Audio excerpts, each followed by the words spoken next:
The way I like to learn songs leads me to understand which areas are the ones that I need to focus on and which ones I can just kind of gloss over. Welcome back to the Drum Show podcast. We are going to be talking about learning songs. This is one of my favorite things to do on the instrument. I started playing the drums because I love music.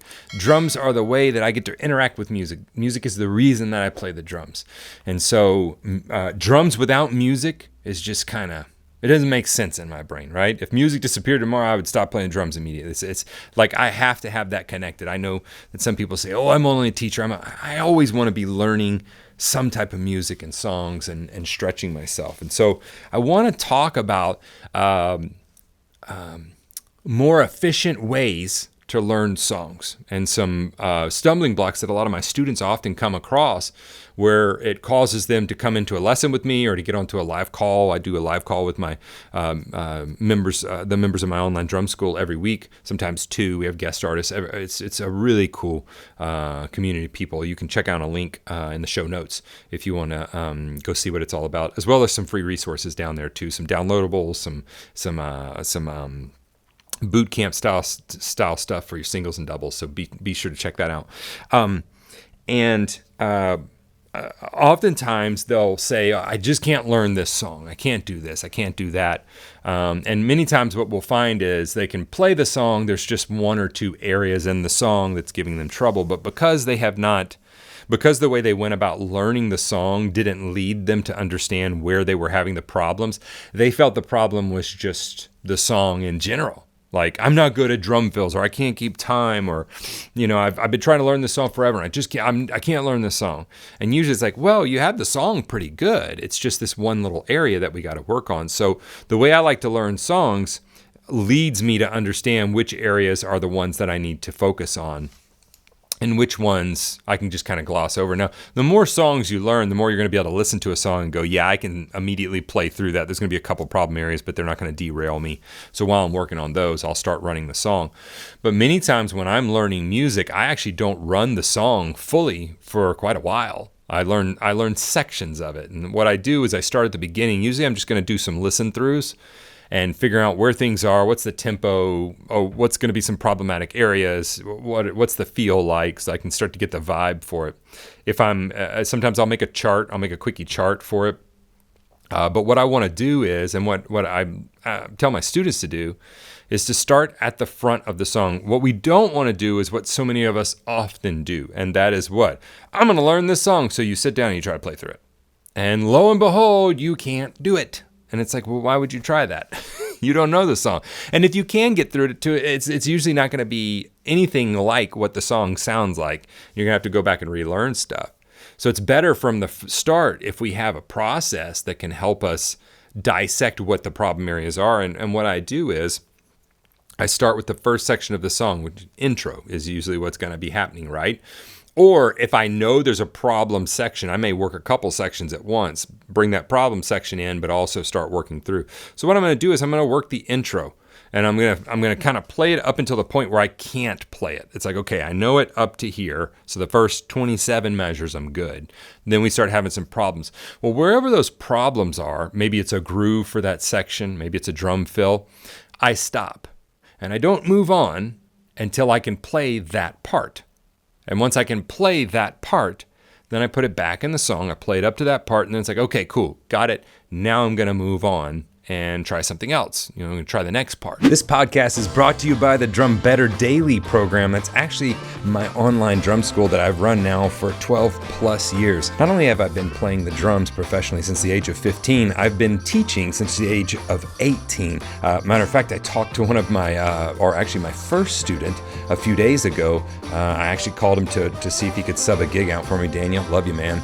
And he's still playing. He's still doing it on a pro level. I would love to have you go check it out at stevensdrumshed.com. You can find a link to that in the show notes or video description, whichever platform you're watching it on. But it truly is a community of like-minded drummers where we are striving to just be the best that we can be at the drums. In addition to over 70 pre-recorded drum courses, there's also a tech talk area where we talk about everything technology related as it pertains to the drums, e-kits, recording, doing videos, all of that stuff. There are forums where you can hang out with the other students as well. We do 2 live video student calls every week that you can join if you'd like to. We do guest artist calls monthly, and I'll even make you a personalized lesson plan if that's what you need. Yes, we talk about the nuts and bolts of drumming. Yes, I give you exercises, but we also talk a lot about how to practice more efficiently, how to practice better, and how to get more out of your practice time. I know you're just like me. You're busy, you're being pulled by work, by family, by friends, by other responsibilities. Whenever you practice, you really want to see gains and have it be productive. That is what we focus on in the Drum Better Daily program. I'll have to say personally, it's been really cool because some of these students I've worked with for over 12 years, we started running drum camps last year in 2022, and I got to meet some of them in person for the first time. Those drum camps have been selling out. They've been just blowing my mind with how much fun they are and how great a time it is to bring the community together in person. A community that was started online and has been going online strong now for over 12 years. I'd love to have you be a part of it. If there's a drum fill, there was a song I was just working on. It was a drum fill that came up a lot. The song was at like 192 BPM, 196 BPM. It was fast. And the drum fill came up several times. It was the same one. So I just isolated that drum fill because the drum fill wasn't the problem. It was playing at that speed on demand whenever I needed to, right? That kind of a thing. And so what I did was I would isolate that drum fill and just play it over and over and over and over, then try to stick it back in the song, then bring it back out. And so it's a constant back and forth. But if I'm learning a song for a gig, many times I won't put that song fully together until a couple days before the gig, because it's like, if I can play all the parts, then I know I can play the song. And so I spend most of my time in the weeds with that song. So instead of the next time you need to learn a song, instead of diving in and trying to play the whole thing through and then being frustrated, which is probably going to happen, what we need to do is back up and we need to do section by section. And once you get that section, then redo it. And the cool thing is, like that fill I was just working on, that fill came up 4 different times in that song. Well, it came up 4 different times, but was used 8 different times, a variation of that fill. So each time it came up, it was used twice. So by learning that drum fill, I learned a whole section of the song. It wasn't time wasted. And that's what, if you look at like a classical pianist, whenever they're learning music, oftentimes they will learn very, very slowly. And up until the day before the concert, they're still running things, and they may have one section at the end that they haven't quite got through, but they've already looked ahead and they know, no, it's just reframing what the intro was. So I've already actually learned it. Now I just need to stick it together. And knowing your abilities as a player really helps you to be able to do that. So what I'm looking for whenever you're learning a song is we're learning sections like, hey, are we working on the verse? Hey, are we working on the chorus? Are we working on the bridge? And if let's say I was learning Rush, Tom Sawyer. Well, there's going to be several sections of that I need to work on. There's the odd time section. There's like the verse section. There's real fast hi-hat lifts, but then there's also that solo section. Da da da da do do do do do da da da da da da da da do da da da da da, right? That section. So if I'm working on that section, I'll probably start working on that section first and working on the verse. So I've got 2 different sections I'm working on, but I'm not running the song at all. And I hear this from students a lot. They'll know they can't play a specific pattern at a certain BPM, and yet that song exceeds that BPM, and yet they think somehow it's magically going to come together if they just try to play it. If you know you can't do a specific skill at a certain BPM, and that song is past that BPM, guess what? That's it's what I call a failure point. You're going to get to that point in the song, and the song is going to falter. And the thing is it's not. I had a student come in at a camp. And they said, I'm just not good at drum fills and my timing is bad. And both of those things I had seen throughout the week were not true. That was not a truthful statement. And so I just told them, I said, well, I don't believe that because I've heard you play stuff and you have good time. And I've heard you play drum fills and you're fine with it. And they said, well, it's just on this particular song, I can't play this song. I said, well, no, I know the song and I know the drum parts and I've seen you play similar parts, so I don't believe that either. Well, oftentimes what happens, especially with a song, is we make it into this big yarn of a problem and we just kind of dump it on the floor. Like, I can't play that song. It's this big problem. When really, there's usually like 1 or 2 little areas. And what we found specifically for that person was their timing was faltering because they were having trouble playing the main groove. So we worked on the main groove. Turns out their timing was great.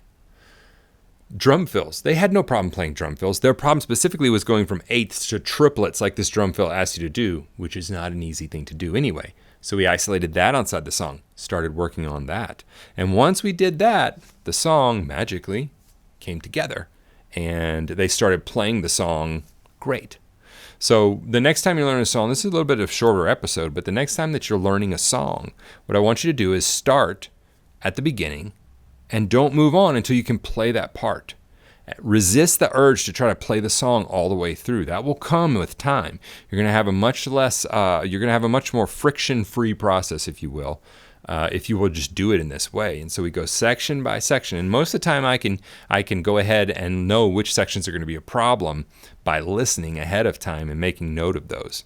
So let's do away with just jumping into a song and trying to play it. Unless you know, I've got the basic components of that song nailed, like no problem.